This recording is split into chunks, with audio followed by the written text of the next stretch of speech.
It's beginning to look a lot like Christmas. Amen? It's beginning to sound a lot like Christmas. But not everyone is really excited about this.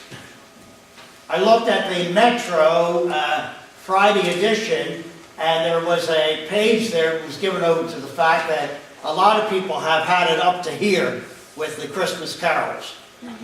You know, it's like 24/7 on multiple radio stations. But if you read it, you would ask yourself, well, now how many times really can you stand hearing about Grandma being run over by a reindeer? You know? So there are Christmas carols and there are Christmas carols. You know, what are we talking about? And there is that which is from the heart and is experiential and special. And there is that which is just used to push us into the malls and spending and going crazy, buying things that maybe we can't afford and maybe somebody doesn't even want. And we are so disconnected with the truth of the season. 2 Christmases in my life. A lot of you know it took me 2 years to get through the 12th grade. Then I was on my way. But what happened in the meantime was I knelt by the sofa at my row house in Kensington and gave my heart to the Lord. I made all the difference in the world right there. So Christmas 1, me and several friends, we all went downtown and we stayed up all night. And, you know, we caroused and we carried on. And we stretched the time, and there was a lot of, what do you want to do? I don't know, what do you want to do? All that stuff going on, right? But I'll tell you, at the end of the day, or the end of the night, I really concluded, in so many words, that staying up all night is not all it's cracked up to be. All right, so before the next Christmas, I gave my heart to the Lord. One day I was walking over Trenton Avenue, had a coal line shuttle overhead that is a railroad kind of thing, and that's not there now, but the cobblestones are still there. It's not the smoothest path, but I like to ride over it still, you know. But I walked that distance, and I found a church on Numerous Street. I met a pastor there. He became my pastor. But I spent the night at his house that next Christmas. And he fed me at his table. And he took me in and he just accepted me for who I was. And that was special. That was special. It was a special Christmas, all right? Special. We are making a beginning on the Christmas season. And I want you to look at Luke chapter 1. And as we make a beginning, invariably a pastor would ask himself, well, you know, here it is, it's Christmas again. How many different ways can we look at this and examine it? And where should we go this time around? All right? I would like for us to make a beginning looking at Mary. Looking at Mary.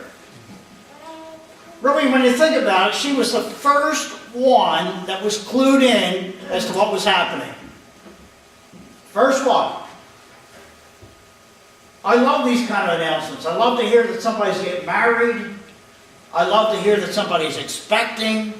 These are good things, amen? Amen. They're good things.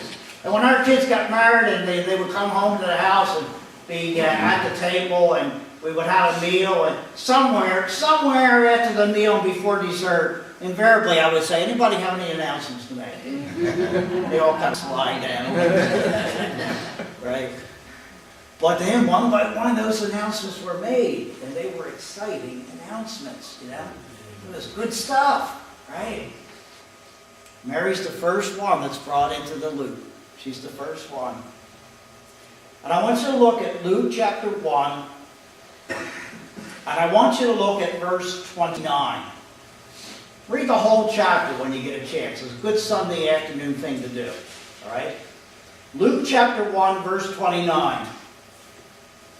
And when she saw him, she was troubled at his saying and considered what manner of greeting this was. I underline troubled.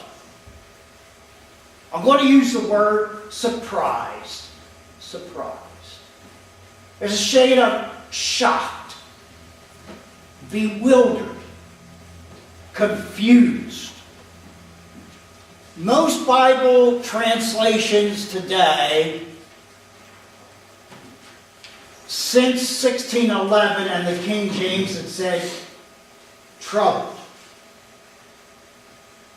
had added the phrase to bring out the force of the word, greatly troubled.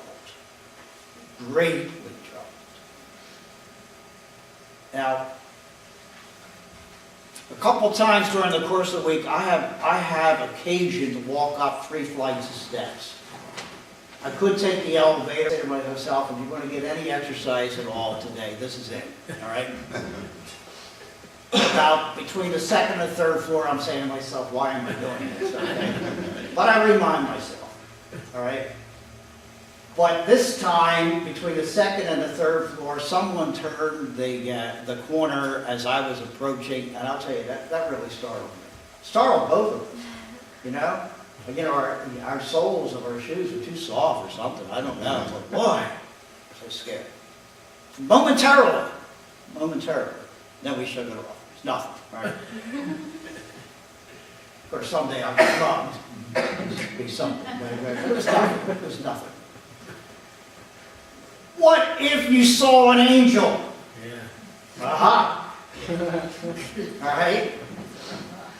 Remember the TV series Touched by an Angel? Oh, yeah. All right.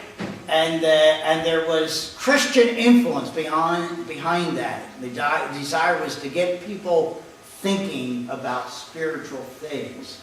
And there would be that point in time, there would be a certain glow, and the individual, whatever one it would be saying, I'm an angel sent from God. Sure. When you see the glow and you see some kind of thing going along with it, you say, wow, whoa. Earlier in this chapter, a man by the name of Zacharias, verse number 12, he experienced an angelic visitation, and it says when Zacharias saw him, he was what? Troubled. In the Gospel of Luke, chapter 10, there's a story about 2 sisters. And Jesus is there, and one of the sisters is quite busy. And you remember what Jesus said? Martha, Martha, you're what? Troubled. Troubled about many things. Sit down. She's like, that's easy enough for you to say. Settle down. Your sister is going for the most important thing that's happening right now. Right? Settle down. In Luke 24, there are 2 disciples that are quite shaken about the fact that Jesus has been crucified, and they are walking along the road, and they're all down in the mouth, right? And Jesus comes alongside them, and he says, why are you troubled? Why? Say why. Look yourself in the mirror sometime and say, why am I troubled? John chapter 14, Jesus is revealing to the disciples that he's going to the cross, and he says, let not your heart be troubled. Don't do it. In my Father's house are many mansions. If it were not so, I would have told you. Go to prepare a place for you, that where I am, there ye may be also. Let not your heart be troubled, neither let it be afraid.